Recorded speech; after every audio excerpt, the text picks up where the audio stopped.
really good to be here at home, but with all of you to talk about the Wood White project that I'm working on. Yeah, I hope everything's going to work well technology-wise. Apologies if I don't work well. But anyway, I just this evening's talk is then all about saving the wood white butterfly in the southeast.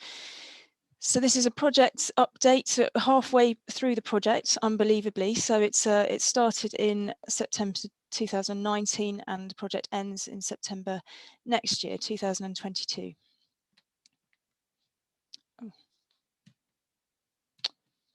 Oh, I can't actually make that move on. Simon, sorry, I can't actually. Oh, here we go. So the project partners here down the left-hand side of the screen. So we're working closely with Forestry Commission England. A lot of the wood white colony sites in the area are actually Forestry England sites. Also working with the Woodland Trust because they've got a couple of sites in the area. National Trust, we've been working with them. Amphibian and Reptile Conservation. Sussex Wildlife Trust on a couple of their sites, and also the Millennium Seed Bank at Kew. And our project funders is mainly Heritage Lottery funded, this project, but also we've had significant donations from the Ernest Kleinwort Charitable Trust, Sussex and Surrey branches of Butterfly Conservation, and individual donations as well. So that's how we're running this project. So the conservation status of the wood white then. You can see on the map, you can see that the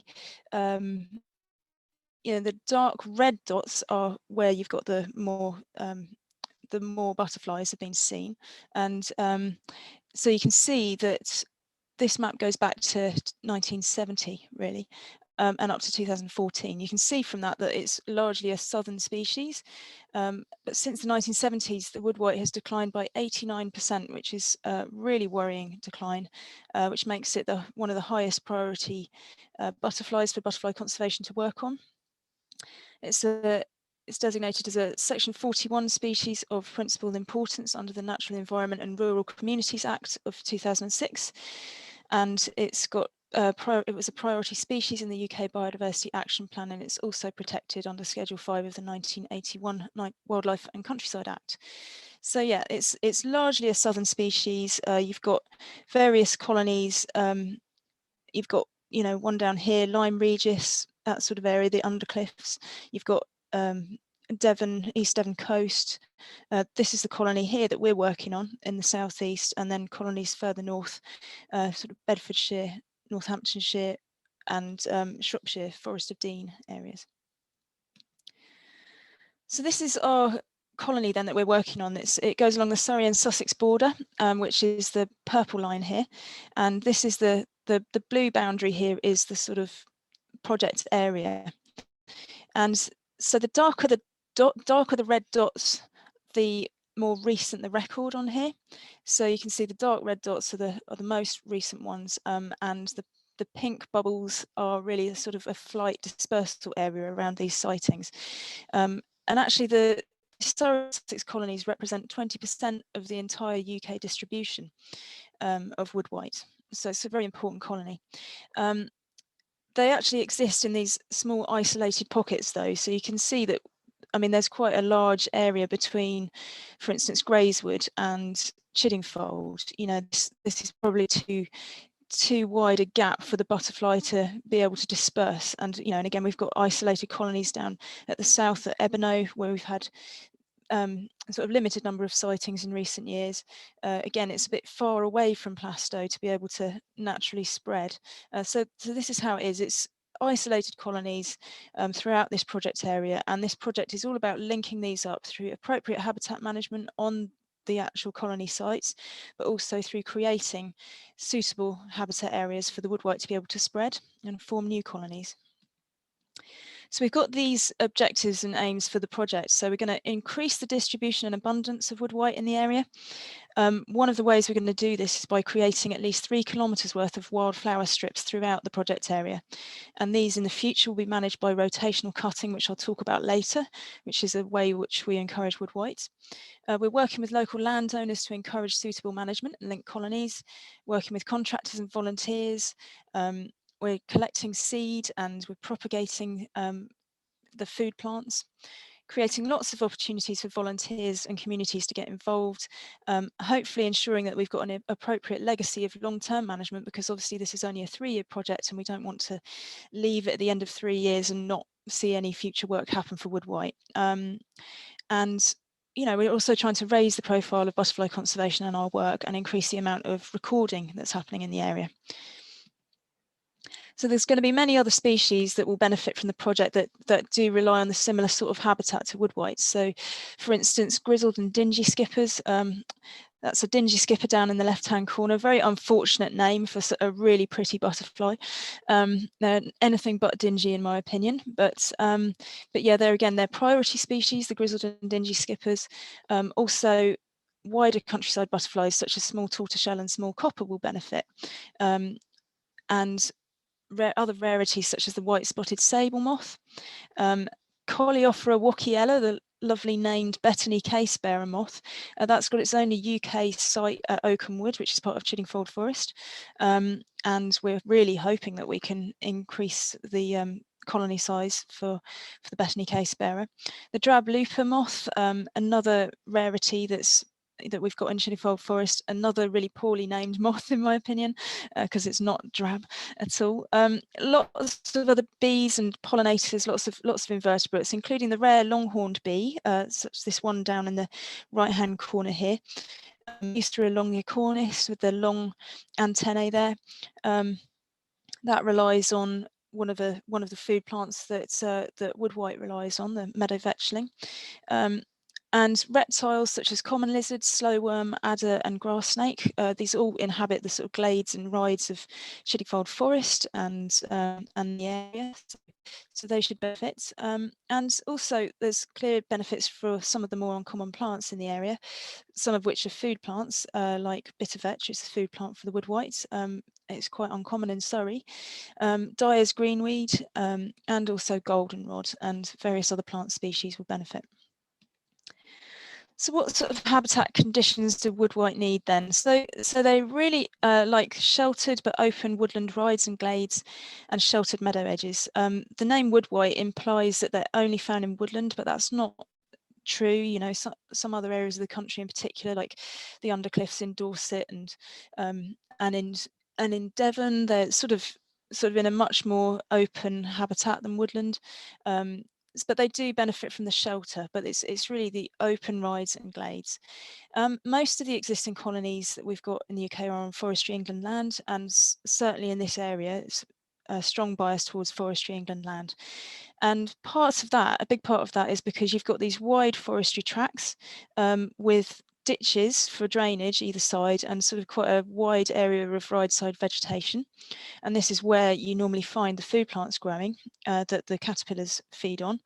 And also that system of woodland management, you know, a lot of these Forestry England sites have been woodland for a very long time. There's blocks of ancient woodland in there, but they are in active management as well. So that means that you know, as some areas become where the forest gets really tall and the rides and glades become shaded, other areas will open up where they're doing harvesting works. So you've got quite an active management system happening on forestry land, compared to some other woodlands which might have fallen out of regular management, such as coppicing and harvesting and so on. So that's one of the main reasons why forestry land is used. So Chiddingfold Forest Triple SI, a site of special scientific interest, is split into various blocks of woodland. They're around Chiddingfold, Dunsfold, Plaistow and Grayswood in this area, and they've all got different names, which I will refer to. So yeah, they need these areas where food plants and their nectar sources are abundant and are allowed to grow long. So if an area is cleared entirely every year, so it could be a meadow such as this, or a woodland ride, if it is cleared in its entirety, so cut every year, it doesn't ever really get good enough for wood white because they tend to pupate amongst longer vegetation, and also they quite often egg lay amongst tall food plants where they're getting a bit straggly and clambering through other plants. So what we recommend to encourage wood white is a rotational cut of glades and rides. So that could be, you know, cutting maybe 40 to 60% of an area each year, and leaving the rest over winter just as dead stems. That's fine. And then you make sure that the following year you'll cut a proportion of the bit that you cut the year before. So you're always moving around in a sort of patchwork. So England do this on their ride system. They do rotational cutting because of wood white. So that's another reason why the colonies are, you know, we've got them there basically. So they'll cut a stretch of their ride side vegetation, and then they'll leave a stretch to grow on for another year, and they'll cut a bit again. And so that's really beneficial. It allows these longer areas of vegetation. And also we find that path junctions and sort of scallops can be really, really good for wood white, because you've got a bit more light, a bit more sunlight hitting the ground, and a bit more of a sheltered glade situation. So often path junctions are really excellent for wood white. So this picture on the left here shows you the sort of really nectar-rich ride-side vegetation. So it's packed with fleabane, which is a really, really good nectar source for wood white. It's really long vegetation, so that's probably really good for wood white to pupate in there. And this close-up here shows that you've got one of the food plants here, which is tufted vetch, which is this plant which climbs using tendrils, and it clambers over all this other vegetation. That's really good egg-laying habitat, and wood white always tend to lay their eggs towards the top part of the food plant. But it's also clambering amongst all these other plants. You've got St. John's wort down here, and you've got lots of fleabanes. That's another really good nectar source. And of course, this devil's bit scabious, which actually probably is flowers a bit late in the year for wood white, but it is a really excellent late nectar source for a lot of species. So these, I like to call these the big five. It's like going looking for on safari in Kenya if you're going out in Chiddingfold Forest. These are the big five food plants for wood whites then. So you've got common and greater birdsfoot trefoil over here on the left. So this is the common birdsfoot trefoil down here. Also gets called ham and eggs because of the red and yellow flowers. That's an old country name for it. Really excellent plant for a whole range of invertebrates, and in fact it's a Dingy skipper food plant as well. And up here we've got up here we've got greater birdsfoot trefoil, which tends to prefer damper situations and get quite tall. That's can be quite common in Chiddingfold Forest.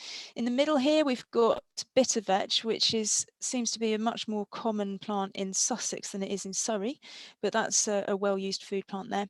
Then this tufted vetch on the right here, which you'll probably be very familiar with, and it's quite a common vetch that will scramble over other vegetation and go along hedgerows and so on. That's a really good food plant.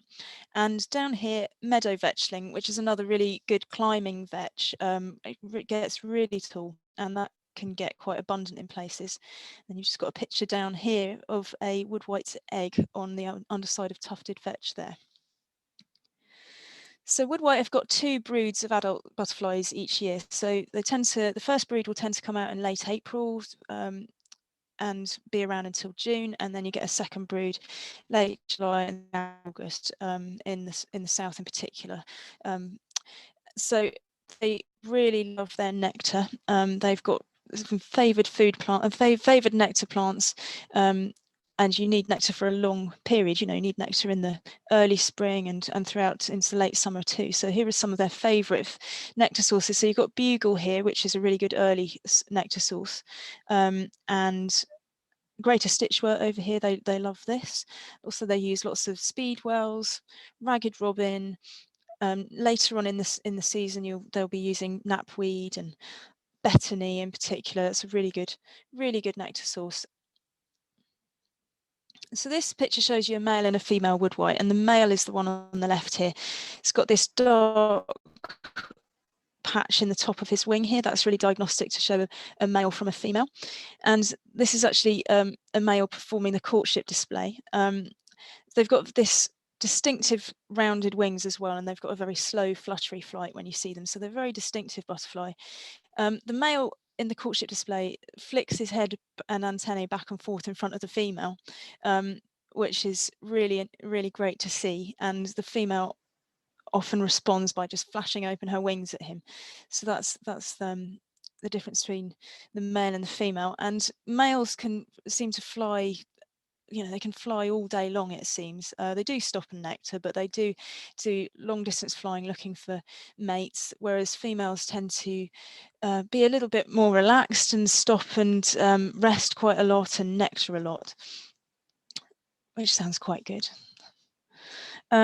So caterpillars and pupae are very hard to locate. I've not managed to find any yet, but so these images show the green caterpillar is obviously very camouflaged on all of these green food plants, and the pupa there just suspends itself from a bit of vegetation and spends the winter like that. Obviously there's another pupal period in midsummer. So this actually means that whatever time you go in and manage woodwhite habitat, you actually stand to damage a population, because you might disturb any part of the life cycle of woodwhite, which is another reason why rotational management is so important. So the main threats to the existing woodwhite colonies, I think, are shading of the rides and glades as young plantations mature. So it's really important to keep areas in management. You can see this is a ride side ditch which has become really dominated by rank vegetation. Over time, they just get packed with willow, pendulous sedge, bracken and bramble, and this, although it might form good pupation habitat for woodwhite, it really does crowd out, these species really crowd out the more delicate food plants and nectar sources. So if it was just left like this all the time, then that would be no good for woodwhite too. And as I've just said as well, clearance of too much habitat in any one year or not enough can be a threat. So if you could clear the lots, then you're going to also damage potentially woodwhite pupae if you do that over winter even. So obviously this project has had COVID to deal with, as we all have.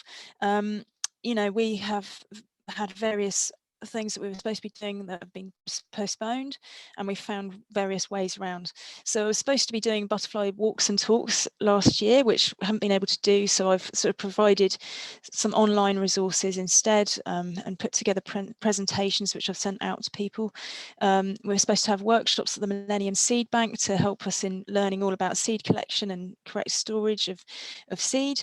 That hopefully we'll be able to roll over to this year. We were supposed to have a habitat management for invertebrates workshop, which was going to be really interesting, and we're getting an expert from the local area along to help with that. So I'm really hoping that we can go ahead with events like that this year. So we'll plan to have 2 workshops with the experts, so one for volunteers, one for our project partners. Reptile habitat management workshop, we hope to run another one this year, and we did have one back in November 2019. And I was supposed to be doing lots of school visits and work in school wildlife gardens, and of course that's not been able to happen, but again we've been providing some resources to schools, so such as narrated presentations. So I've done various presentations such as just an overview of wonderful world of butterflies and moths, which I've sent around to schools, and I've produced simple spring butterfly ID guides and a wildlife gardening presentation. Been able to continue advising landowners and produced articles for parish newsletters and so on. And more recently, in this recent lockdown, I've been able to still get out to explore new sites, which has been really good. So we're working a lot with local landowners, and I think this is an area where the project's doing really, really well. This project area has got lots and lots of countryside, which is fantastic. So in between the colonies, we've got lots of privately owned meadows and large gardens, privately owned woodlands. So there's lots of opportunities for working with other people. So yeah, we've got over 40 private landowners that we're working with. It's a mixture of large farms, gardens, people that own woodland. So I've been going and seeing a lot of good sites that have got some really excellent habitat, and I have decided, you know, basically keep on finding these food plants everywhere. So I don't think that the food plants themselves are all that rare in this area. I just think that sometimes, you know, we can slightly tweak the management to suit wood white a bit better. So we're advising meadow owners on rotational cutting to benefit invertebrates. So rather than cut the whole meadow in 1 year, leave a good portion uncut to provide that pupation habitat and egg-laying habitat for the future years. And I'm also finding there are loads of landowners that really want to help wildlife in this area, finding lots of people inspired by the NEP rewilding project in particular. So many people have got inspired to rewild their land and create meadows, which is brilliant because we've lost so many of our wildflower meadows in Britain too. So I'm finding that a lot of the privately owned woodlands are actually a little bit dark because they aren't in such active management as forestry. But we can often advise on suitable management and find alternative areas like along sheltered meadow edges and woodland edges instead to work. So this map shows the wood white sightings. Then again, the darker the red, the most recent the records. So the dark red records are from 2020. But the green triangles on here are our project sites, the areas where we're working so far.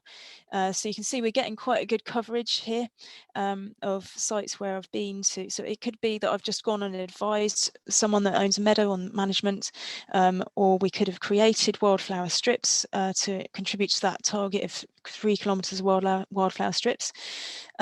And we're managing scrub in a lot of places to keep glades and rides open, and we're using plug plants and seeding areas as well. So these areas here in the middle are the Forestry England sites, and down here just outside Plaistow, this again Forestry England, and over here Grayswood, the sites here are Forestry England, and some more around here. But we've got lots of private landowners involved, and our project partners such as the National Trust and Sussex Wildlife Trust. So I'm finding fantastic bits of private land that I wouldn't otherwise get to see. So this was a fantastic surprise going and seeing this landowner and finding this meadow, which has looked amazing. And the yellow plant in here is all greater bird's-foot trefoil. So there's tons of wood white food plants, but previously it was all managed by all being cut every year. So hopefully going forward, we'll be able to tweak the management here so that we can, you know, encourage wood white. So this is just outside Dunsfold. You know, and cutting very late in the season is going to benefit a huge range of species as well. We managed to identify 6 new wood white sites last year, so that was brilliant, partly through me just going around and meeting these private landowners to go and have a look at their land with them, and then discovering whilst we were visiting that they actually had wood white there, which was just brilliant. And so this site was actually, it's a lovely part of Chiddingfold churchyard. This was a complete surprise to myself, and our volunteer Phil went along to meet the church warden, because we went along to see if we could do any work there for wood white, and then suddenly there was a wood white in amongst all of this vegetation, nectaring. So that was just fantastic to see. And I don't know when the last record in the centre of Chiddingfold was for wood white. So so that was quite something. So we're really hoping, because you know, Chiddingfold churchyard have now adopted a management plan that really takes into account the wood white needs. So really hoping this will be a future colony site, because it's packed with their food plants. We've got loads of other site visits lined up for this year that hold huge potential as well. So back in September, October time, we purchased 4 kilos of this Weald and seed mix. So this is, we purchased this seed from the High Weald Meadows Partnership. So it includes a wide range of plants here, including grasses and sedges, but lots of the food plants, nectar sources, and other species that are going to benefit a wider range of butterflies. So also yellow rattle, which you probably know helps to reduce the dominance of grass in a meadow and increase the amount of wildflowers. So that's really good. It looks, to me, it looks like something I'd put on my cereal, but it's really good. So it's been wild harvested from meadows in the Low Weald, and most of the sites that, well, no, all of the sites that our donor sites are already in agri-environment schemes, so it's really good meadows. So we've been sowing this across so far 600 square metres of bare ground on 16 sites. Got a little bit left over, and going to be getting 6 more kilos of this wildflower seed this September to complete this 3 kilometres target of wildflower strips that we're doing in the area. And in the Triple SI itself in Chinningfold Forest, we were doing a lot of seed collection, because the areas in Chinningfold Forest where we're doing work we're also creating lots of bare ground in the forest, basically to try and keep on top of the issues with scrub and sedges overtaking the ditches. So we want to obviously go and seed those areas, but when you're working on a Triple SI, you have to use very locally sourced seed, and the seed has to be from the Triple SI itself. So we were sticking in the Triple SI to a rule of only collecting 20% of the available seed. So that does restrict the amount that you can get, definitely, but we don't want to to badly affect the actual areas where the food plants are growing. We want to make sure that the plants are able to drop their seed there as well. So we managed this socially distanced seed collection event last year. We were collecting the seeds from the food plants, plus beneficial species like betony, self-heal, agrimony, creeping sanctfall and red clover. Agrimony is a food plant for grizzled skipper, and the rest there are really good nectar sources. And creeping sanctfall is also a food plant for grizzled skipper. So yeah, we're sowing these into bare areas. So this was my makeshift seed storage at home. Without being able to use the Millennium Seed Bank for storing our seed, I thought it was a good idea to just store these seeds in separate containers in my conservatory for a while to dry them out. And this was until I was sat in there and suddenly there was all these pinging noises, and I realised that the tufted vetch was just pinging open, sending seed everywhere through my conservatory. So I quickly changed tactic, but yeah, we did manage to collect quite a lot of good wildflower seed there, which has pretty much all gone out and been used now. So volunteer work parties. So I thought I'd tell you a bit about what we've been up to, starting off with what we've been doing in Chinningfold Forest itself. So Lane Wood, which is a site which is quite a key part of the forest, which actually will hopefully connect the Surrey and Sussex populations of wood white. We've had 8 volunteer tasks in there, sort of focused around keeping glades open and creating new glades. We've been removing scrub and bracken and sedges, and trying to encourage the food plants. So obviously this was in the days before COVID. You can see how close we're standing, and sharing a tea kit and so on. It almost seems bizarre now, but yeah, this is an area where we were creating a glade at a path junction. It's an area where the Forestry Commission have planted young woodlands. So obviously we are thinking of the future and thinking that that's going to all grow tall and shade out this area, but we're creating this open glade here for the future. We've created that glade, and we've got a digger in to scrape out the bracken roots, rhizomes and so on, and we've been in and seeded that area, and it was really good this year because this yellow plant in here, not a very good picture, but it's all goldenrod that has come up on its own. We didn't seed that, so that's really good to see that when you disturb the soil, you get some really nice things coming up in the seed bank. We've been using tree poppers a lot to control trees and bramble roots. So I'm preempting questions later, because I was asked this when I gave a talk to the Sussex branch in November. What is a tree popper? So tree poppers are probably my favourite tool other than scythes.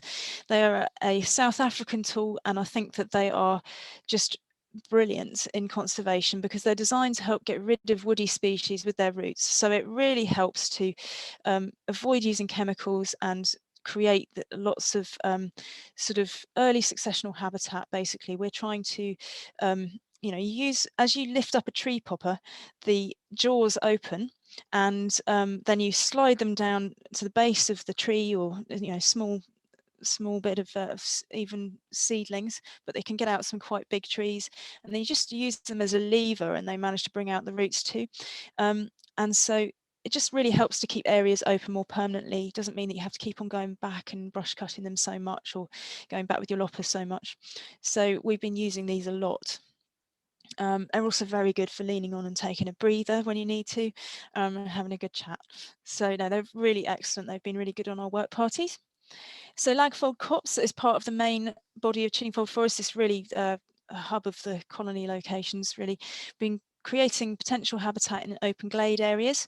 So this glade was very scrubbed over with loads of bramble, loads of hazel and birch and all sorts of species, but it also had lots of betony and wood spurge that you could see amongst all the brambles. So wood spurge is a really important food plant for drab looper, the betony being a really important nectar source for wood white.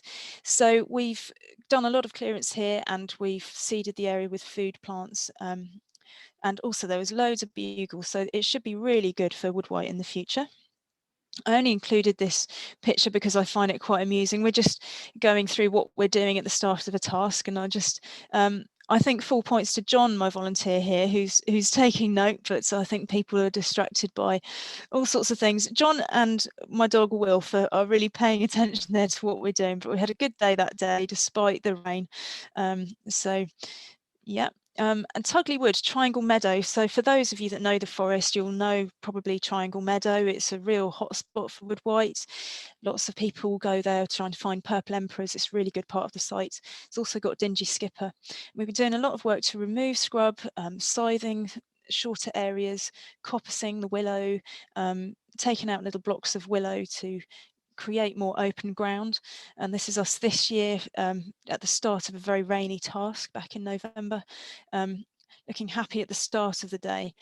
But yeah, we've done some really good work here, and good news here is actually there's some Dyer's greenweed at Triangle Meadow, which is, it's classed as vulnerable on the red list. It's on the Surrey Rare Plant Register, but it's actually doing really well in Triangle Meadow now due to the amount of ground disturbance that we've created. So that's been really good to see. Then Hor Wood, which is another part of the forest, which sort of links colonies over at Tugley Wood and the main hub of the population over at Tugley. Been clearing a glade here where the Forestry Commission they'd done some work to create a glade, but there was lots of timber left on the deck. So we were, you could see though that there was loads of betony, bugle, lots of lovely plants trying to germinate underneath all of the timber. So we've done a lot of work to open up the area. Hopefully in the future we'll be able to come up with a long-term plan with Forestry England to make sure that rotational cuts happen on these areas that we're working. Tugley Wood, another forestry site which is over near Dunsfold. We've done lots of work over there to improve the glades, done lots of scrub removal and bracken control. This is socially distanced bracken control happening here. And yeah, there's lots of, although the numbers of wood white at Tugley Wood seem to have never been that high, there is quite a lot of good potential there at Tugley Wood, I feel, because although a lot of the rides are quite skinny in places and dark in places, the Forestry England have just done a lot of work to improve these rides and to really open them out. So that's really excellent. And also we've got some quite big glades alongside the rides. So if we can make these glades really good for wood white, I think we'll really establish a strong colony there. Now, Oaken Wood is the Butterfly Conservation Managed Reserve, which is part of Chinningfold Forest. As part of the Wood White project, we've taken on running tasks there since last summer because unfortunately at Butterfly Conservation there was a restructure and the previous site manager left, which is a great shame.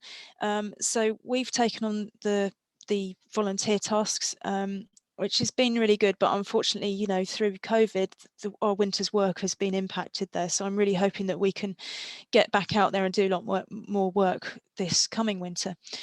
We've done some work on the edge of the site to clear bracken, to encourage food plants for drab looper and wood white. So it is an area which has got a lot of wood spurge anyway, but it was really being overtaken by bracken. And also we've done some work, again, socially distanced. You can kind of tell we don't have pictures of the whole group together anymore, to sort of manage these ride systems. There's a rotational ride management system in place here at Oaken Wood to encourage wood white and other species, and so we were going through and cutting particular sections of rides that were due to be cut this year. And in terms of other landowners, we've been working a lot on National Trust sites around Plaistow. They've got some interesting bits of land around there. So this is a beautiful meadow in the middle of Plaistow called Todhurst Meadow, and it's quite sheltered with the surrounding woodland and gardens and hedgerows. It's actually packed with the food plants, just tons of tufted vetch and meadow vetchling in here in particular. We've done some clearance of a non-native species, which is obviously a garden escape, dotted loosestrife. Bare ground creation actually had a digger in to dig out that area, and we've seeded that area now with our Weald and seed mix. So that's just on part of this meadow, and we've also you can see we've got a sign up there which is telling local residents why not all of the meadow is being cut this year, and it's so that we're leaving good longer areas for the wood white. Also, this is just a wide verge outside Plaistow, which belongs to the National Trust. Again, packed with food plants, loads of tufted vetch, bitter vetch, really good. So this year we have gone in and done scything in here, and we've left some areas to grow longer so that the whole area hasn't been cleared. And we've also created a flower strip, a section of bare ground along here. And the woodland that you can see in the back right hand corner there is actually a colony site. So it's good and close to an existing colony, so it could be a good stepping stone. And this is another local National Trust site to Plaistow. So we've got interesting names, Mackerel's Common and Beetlehook Common, that we've been working on to create these bare ground strips with the turfstripper. And we've then gone in and seeded them, and we've put up a notice about the project for local residents. And then we've also been working with the Sussex Wildlife Trust at Ebno Common, managing this glade, which is an area where they have had wood white records in the past. We've got lots of future work planned with them because they've got their adjacent site is called Butcherlands, which is a really interesting rewilding project, which I think is actually really full of wood white potential, so that's good. This is a privately owned site, Weald Barkfold Copse. And what we've done here is we're working with a forester who's worked on this land for I think about 50 years, which is brilliant. And he's just basically said, yes, go for it, do what you'd like in this central glade, so it was central area. So this was all, this glade area here was all scrub like this. And the amount of scrub there is huge actually, so we're not really badly impacting on that habitat, but we've created this lovely sunny glade, and hope, we've seeded this area. We've also created some bare ground areas along the woodland edge, and seeded them as well with locally sourced seed. And this site is a really excellent stepping stone, hopefully, between Oaken Wood and the main block of Chiddingfold Forest over at Tugley and Oaken and Lagfold and Hor Wood. And in much murkier weather this February, we actually extended this glade. We've had contractors out recently. My camera couldn't even focus, it was such horrible weather. So I did feel quite sorry for them, but previously the glade stopped around here, and now it's much more wide and open, so it should be a really good glade in the future. There's loads of wood spurge in there coming up already, and I've been really pleased to see bits of bird's foot trefoil germinating. So really pleased with that. This is another private site we're working on, just outside Plaistow, Haymans Farm. It actually is on the boundary with forestry land, and it's one of the new colony areas. Went to visit with the landowner, have a look at areas that we could do some work together, and we found wood white, so that was really exciting. So we've been creating wildflower strips there, and this is just a picture of them, people seeding, and also we're just removing some of the brambles along the edges and creating a bit of a bee bank out of the turfs that we've created over there. And we've actually been working in private gardens too. There's, like I say, there's lots of nice gardens in the area and people that want to create meadows, and so we're creating these wildflower strips in private gardens too. So we've been hiring a turf stripper, you can see on the right hand side there, which is a bit of a beast to use, but yeah, that's been really invaluable. And then we go in with our seed mix, and yeah, found that lots of residents are really interested in the project and really want to help out, and more sites are coming on board too, which is brilliant. And I just mentioned, we're sort of making banks out of the turfs that we cut. So this is quite an interesting design of a bee bank. We shall see what inhabits these. So we just, you know, I'm sure even if I'm sure that lots of invertebrates will use these. I'm sure they'll get full of ants as well, but also they might be good homes for small mammals, I'm thinking. So good to create some useful habitat out of what we don't need. And we've also been collaborating with a local project called the Chiddingfold Wonderful Wildflowers Project. They are working on lots of community spaces around Chiddingfold, like verges and on Chiddingfold Green, to create nice wildflower meadow areas and wildflower strips. So it actually really aligns well with this project. And we've been working, so this was a task here where we were going in and creating bare ground strips with our turf stripper there, and we actually had the help of a man with a mechanised wheelbarrow this day, which was just fantastic, and working with the parish council here to on Coombe Common and advising them on appropriate mowing regimes to encourage wood white as well.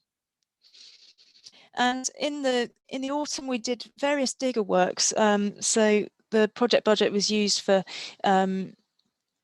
getting a contractor out with a digger, and we were scraping back sections of the ride side ditches, particularly in Chiddingfold Forest. So these were previously parts of ditches that had become really dominated by the scrub and the bracken and the bramble, and I'd fully surveyed them. We had, myself and volunteers had fully surveyed them and made sure there was no food plants or other rare species in there. And so we just did short sections so that we're not, you know, really creating a negative impact on wood white, and you know, the plan will be to do more of these in the future. You know, these areas have been seeded with the food plants and some nectar sources, and you know, over time hopefully they'll really generate into some good wood white habitat. And this area, it looks like a bomber's hit it a bit. This is a ditch in Fisher Lane Wood, which this is a really lovely wide open glade that actually the Forestry Commission put in as a permanent glade, which is excellent. And so we're really trying to encourage food plants. But along this ditch, through the middle, there was tons of birch regrowing and on, you know, big stumps. And so we actually got the digger in to remove them and flatten out the area so that this area will be able to be mown in the future, as you know, in that rotational system again. And so this is the mulcher machine, which is a bit of a beast that we got in. It's very expensive, but does a very good job of flattening areas. And so this area was previously full of quite large tree stumps. So there was no hope, you know, of this area being managed with the cutting each year to keep it open. So it was, without any management, this would just, you know, eventually scrub over again. So we want this to be a sort of permanent open glade.